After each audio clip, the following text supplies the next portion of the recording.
This is ODAT Chat, your instant connection to recovery and community, one day at a time. This podcast may contain strong language, sexual content, and spiritual truth. Listener discretion is advised.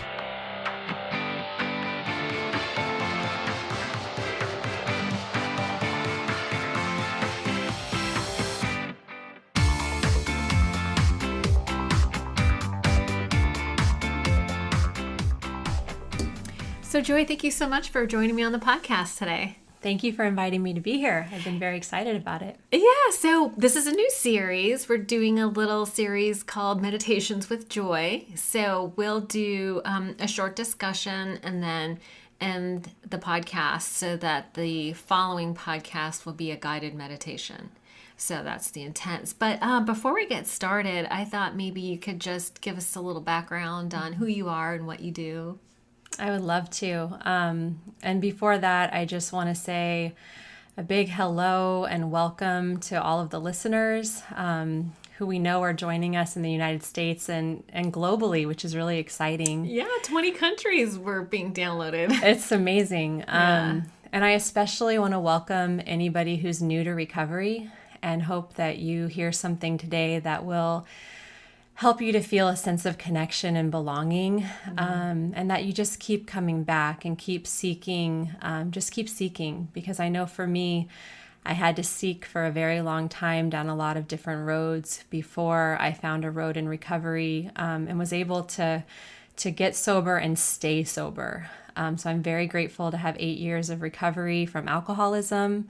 Very grateful to be working in a helping profession. I'm a licensed marriage and family therapist, and I work in chemical dependency treatment at a outpatient treatment program here in the Bay Area. And so it's exciting to get to be here with you today and connect with your listeners. Yay, that's awesome. Thank you so much for saying that. I don't think I've taken the time to really acknowledge people that are new. I think that's always been on the back of my mind and kind of an assumption, but I'm so glad you said that. That was really good. Thank you. So what we'll do is we talked earlier in the week actually about how we were going to format this podcast, and we decided that we would do sort of a topic discussion and then a guided meditation to follow. And you had mentioned that you had a I don't know if you call it a topic or a reoccurring thought. Do you want to share a little bit about what's been coming up for you lately that we'll do the guided meditation on? Yeah, something that has been coming up lately in my own recovery, program, in my own discussions with my friends in recovery, with my mentors, and just, life and the universe has an interesting way of bringing messages across our path repeatedly to the point where it's hard to ignore it. Right. Thank God for that. And something that's been coming up over and over again is this idea of learning how to love whatever arises. There's a expression in recovery that, we have ceased fighting anyone or anything.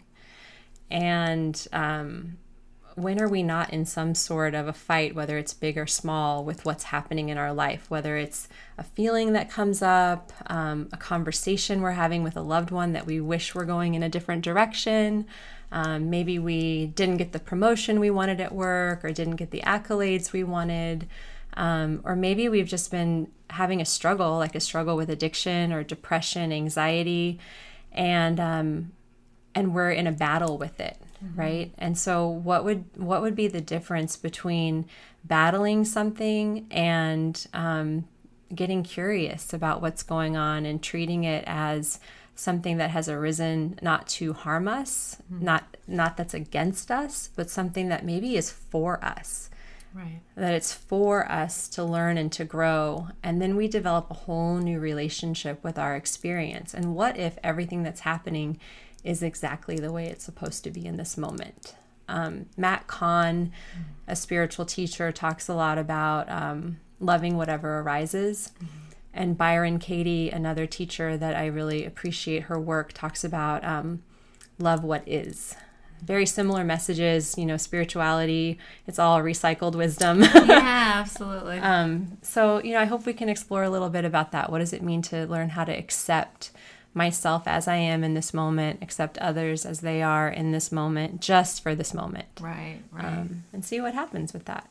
Yeah, no, I think that's so important. And, I'm somebody who is always struggling and striving, and sometimes I don't realize that I'm caught in that dynamic of fighting.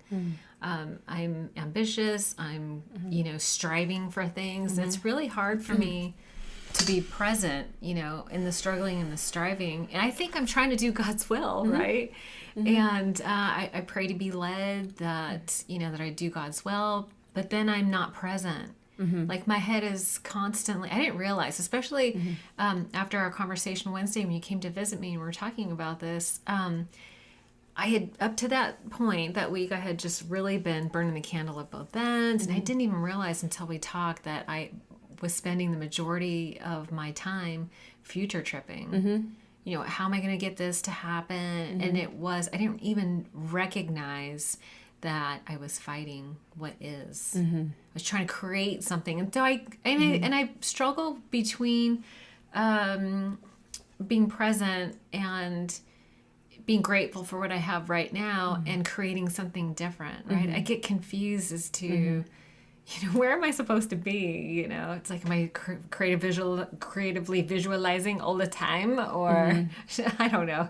It's just, but what ends up happening is I get like soul tired. Yeah. I get really soul tired. And I think meditation is a great practice. Absolutely. That will help me. And I keep hearing that meditation, I listen to the Tim Ferriss podcast, and he has all these high performers, and they're all talking about meditation. And as it relates to our program, it's part of the practice that we, improve conscious contact through prayer and meditation. Right. And that's one area that I struggle with. So I'm so grateful that you're going to be leading guided meditations, because I think that sort of, if I have it in my environment and I have it set up, then I will practice. So I appreciate this, accountability and help from you. So that's awesome. I'm really glad that you used the word practice, and I want to highlight that word for the listener. Okay. That meditation can be scary to those of us who've never tried meditation before, and there are a lot of theories and beliefs, myths, if you will, about what meditation is supposed to be. And I don't profess to have the answer about what meditation is or is supposed to be. What I know is, for me, what helps me is looking at it as an opportunity to be curious about what is happening in this moment. Okay. So some people say, I'm supposed to meditate so that I can clear my mind and have no thoughts. Well, what I can say as a meditator, who's not a perfect meditator, but somebody who's practiced meditation, I don't think I've ever had an experience of meditation that was thought-free.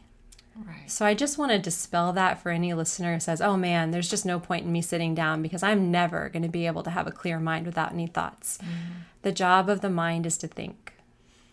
Our mind is going to think while we're meditating. The hope is that we learn how to become an observer of what is happening in my mind.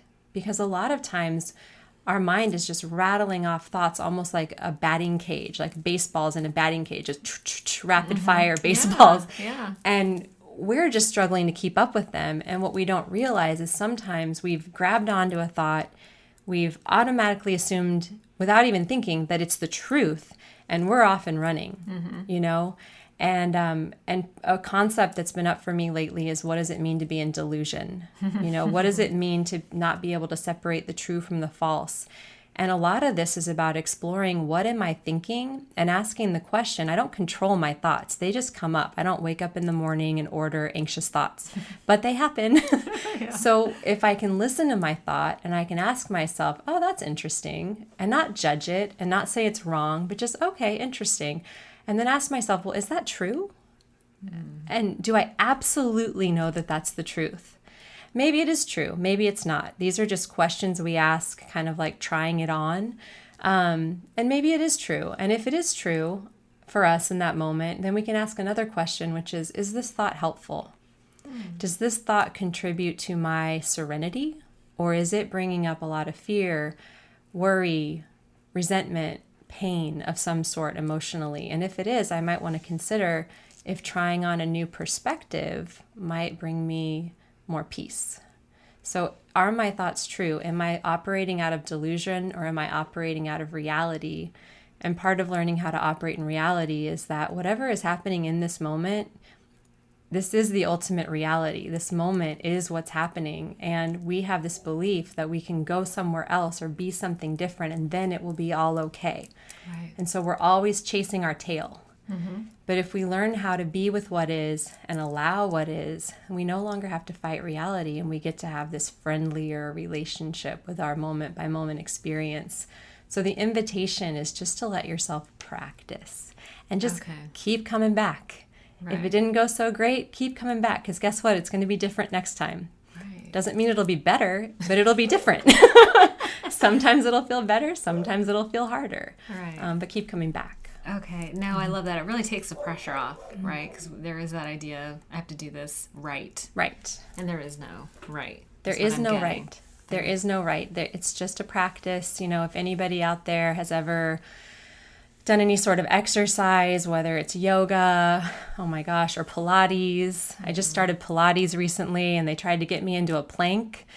And I was convinced this person was operating some sort of torture. And, you know, I would lift up into my plank and I'm like shaking and sweating and feeling like I'm going to vomit because I hadn't been doing any kind of exercise in a long time. And my knees would drop. And there's that voice of like, you suck, you're not doing it right.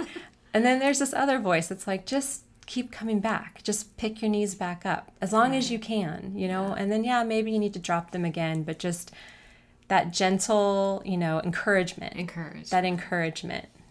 So this relationship, this different kind of relationship we get to start building with ourselves when we create enough space to explore what that even means.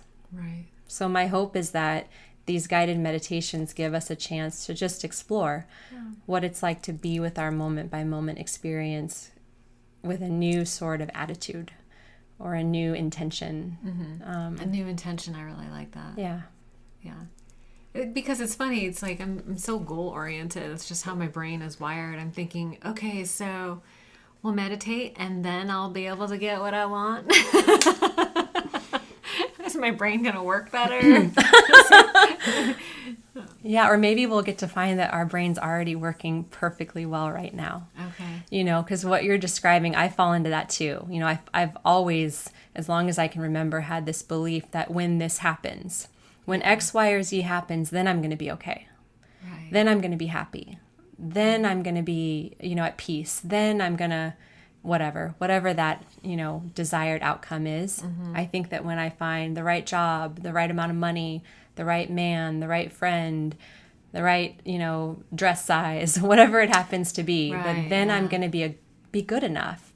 And so I guess what I'd put out there for consideration, and this is for me too, is that there's nothing wrong with wanting to live our highest potential. Right? There's nothing wrong with that. I don't want to shoot down anyone's goals or dreams or aspirations. And the only time when we can really make anything happen or take any sort of action or have an experience is in the now. Right. It's with what's happening now. And so, sometimes we don't realize that in our striving and our making of goals, that there is this undercurrent of a belief that there's not enough. There's this undercurrent of what has been described to me as poverty consciousness, a consciousness of lack, a consciousness of something is missing. I'm not enough. You're not enough. It's not enough. And for me, the disease of addiction, it's the disease of not enough. Right. And I still deal with that on a day-by-day basis. Even coming onto your podcast, last night, my head had me completely convinced that I was in no condition to show up for a podcast and lead a guided meditation because I was way too human yesterday. I had emotions and I had fear and I had crying and stuff was happening and I just wasn't quite perfect enough, which isn't true. I mean, that's just another one of those lies. That's another one of those stories that our mind runs that it says, you're not enough to step into this something new. You're not enough to walk across that divide. But the beauty of recovery for me is that there is something bigger than me, whatever that is for me, whatever that is for you, that I get to tap into. And part of turning my life over is being willing to show up. And the amazing thing is that, what I was feeling yesterday is not what I'm feeling now. Like this too really does pass. That was quick. That's a quick turnaround. That's a fast turnaround. Yeah. And that life is preparing me. So maybe I needed to struggle yesterday to come here today. Through. Yeah, and to come here today and be real, because who's showing up on this podcast because everything's perfect? Right. Yeah. Nobody. None of us. No, we're totally, my intention is that we're all doing this together. Right. We can save the world, but right. we have to do it together. Right. Yeah, I feel like our character defects bind us. They're not meant to keep us separate.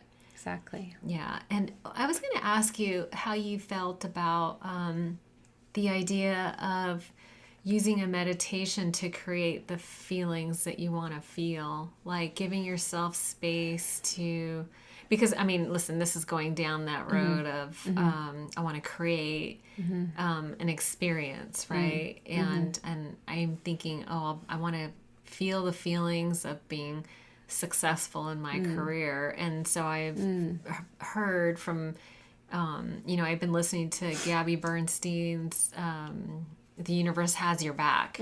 And she has this process of doing this visualization and then visualizing yourself doing and feeling the exact thing that you want to, because what we think about, we bring about.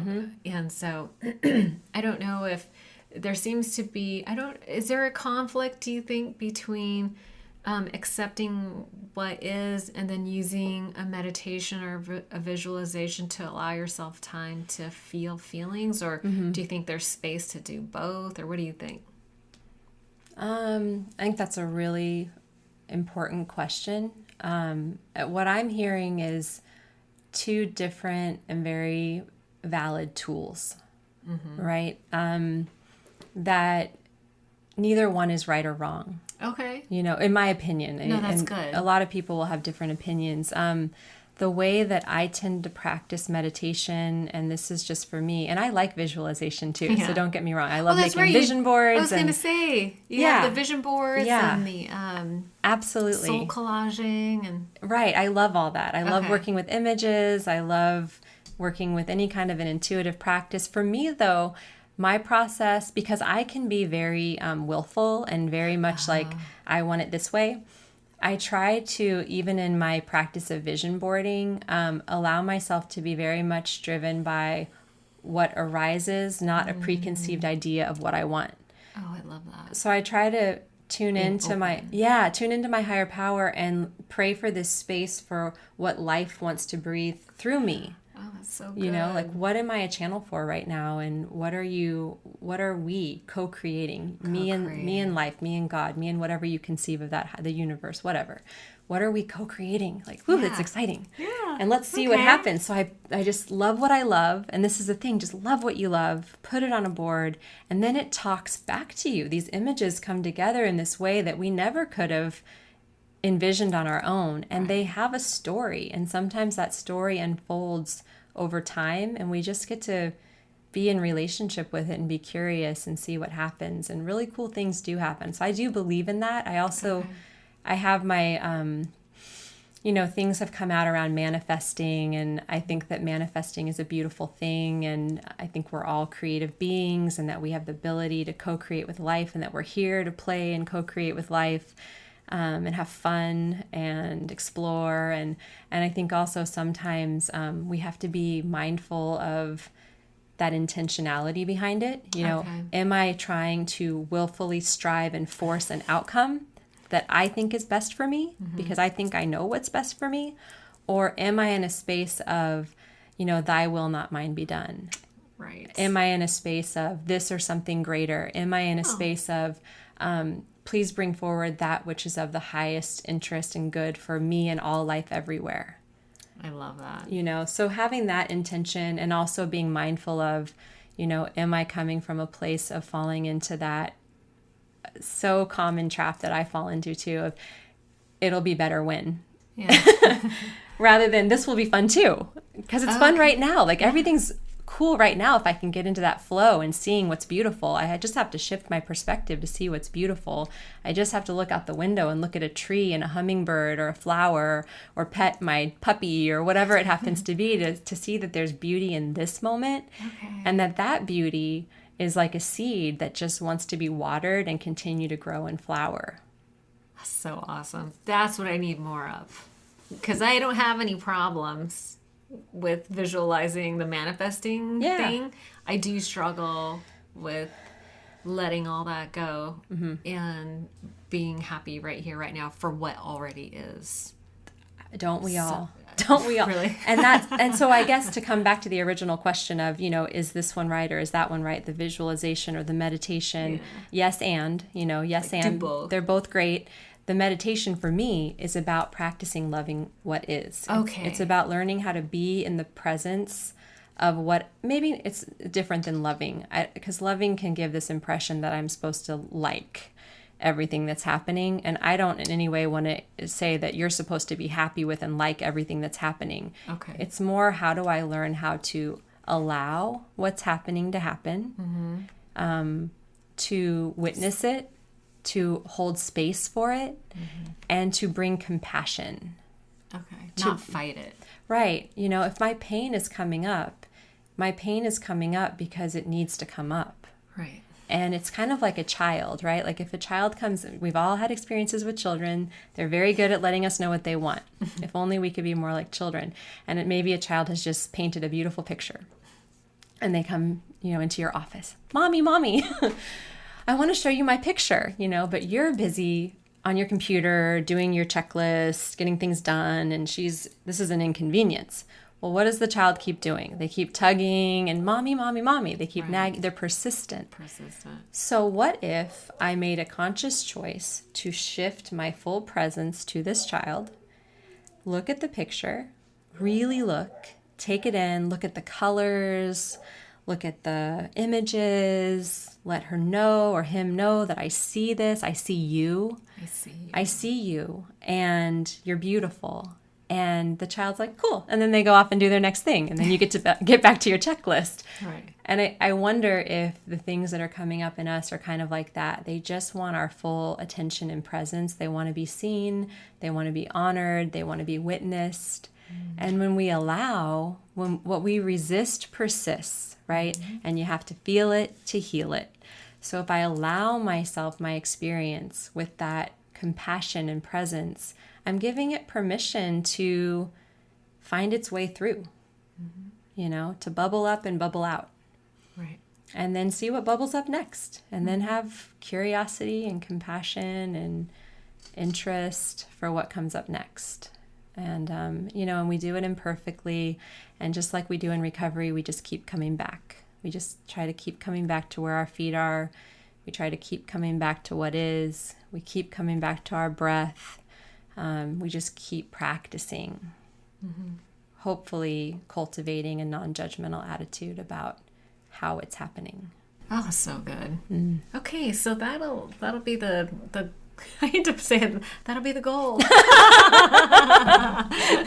I'll let go of all of that. No. So that'll be the purpose of the guided meditation, is to allow and hold space for what is. Right. Rather than trying to manifest something. And we can do that too later, but for the purpose of meditations with joy, we'll be allowing some space. Yeah, just letting go of those expectations, letting go of it needing to be a certain way to the best of our ability, or just noticing maybe it's hard to do that. Maybe it's really hard to let go. I mean, haven't we all felt that way? And so what's it like when it's hard to let go? Maybe I don't have to fight that either. It's just hard to let go right now. Okay, there's nothing wrong with that. That's what is right now. Okay, so I'm going to practice being with what is. It's really hard to let go. My claws are firmly planted in that. And so what does it feel like to have my claws firmly planted in that? Where do I feel that in my body? What thoughts are going on in my mind? Is there constriction? Is there a certain temperature sensation? Just get real curious about investigating what it's like to be in this particular state. I don't need to try to fix that either. Okay. I am a recovering fixer. I think I know what's right for you, me, the world. I got an opinion about everything. So I got a lot of expectations and standards. So this practice, I've been taught by a really profound teacher in my life that we teach what we need to learn. Oh, yeah. And I just want to put it out there that, this is not coming from a guru place. This is coming from a human being in recovery, talking to another human being in recovery, and just sharing the little bits that have been passed on to me that have been useful, hoping that those little bits will find the right people and places that, they can be picked up as seeds and carried to the next person in recovery who needs this wisdom, or just the next person in general, because we all are living in the human experience. Right, yeah. No, that's beautiful. I love that. So why don't we wrap up our discussion piece here, and then we'll do the guided meditation, which will be a separate podcast. So in case people want to come back to just the meditation, they can just do that too. I love that. Yeah, please tune in and see what it's like for you. This is just one of many meditations available in the world, and it is a practice. And so the benefit of us separating these two podcasts is that the listener can come back and just, have a 10-minute practice whether it's in the car or at work or before bed or starting the day, any time of day, to just take that 10-minute pause and check in. How am I right now? What's happening right now? Oh, I love that. Yeah. And we'll post it on the ODAT chat Facebook page. So if people want to leave comments or whatever, they can do that too. That would be great. And if you have suggestions, please let me know. Yeah, suggestions on topic are more than welcome. Yeah, that'd be great. Well, Joy, thank you so much. Thank you.